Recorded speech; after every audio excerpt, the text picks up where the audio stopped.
Yo, what's up, gang?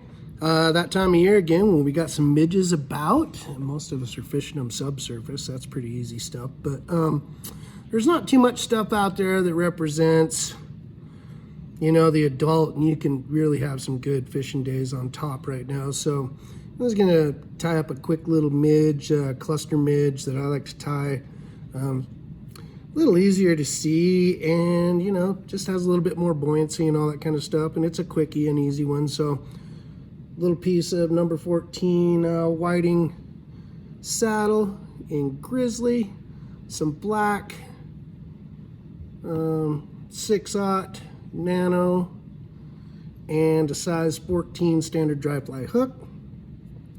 Just tie that bad boy off the back, classic bully bugger cluster midge Griffith snat style. And then I've got a little piece of 2mm foam that I've cut into a strip, and I'm just going to strap that guy on top.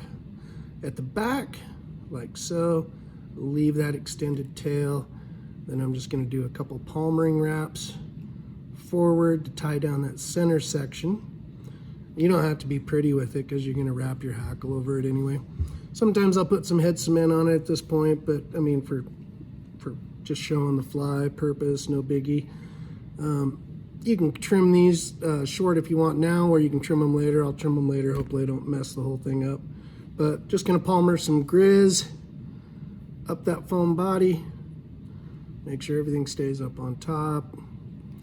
3, 4 wraps is good. This thing's foam, thread, and hackle, so it's gonna float pretty good.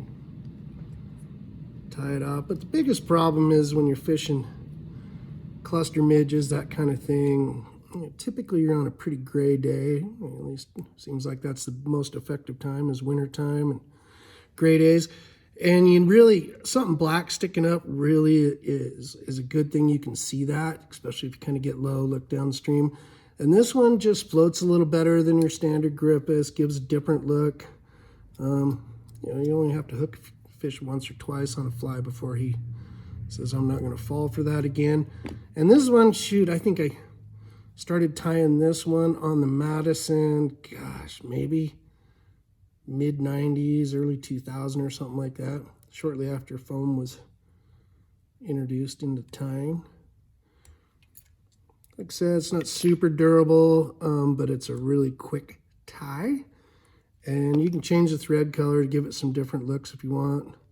I'll just kind of, hopefully don't destroy this, but I'm just going to trim down, taper, so it kind of looks like a little midge body.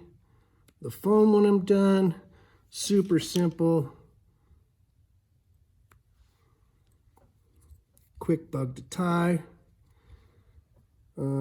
Sets on the top, you know, it doesn't necessarily imitate the entire cluster. Maybe it's just two midges getting to know each other. Like, hey, what's up? You know, or I don't know, we call it the cluster fuck or something. Anyway, super simple little midge for a cluster midge, for a mating midge, whatever you want to call it. Give it a whirl. Thanks a bunch.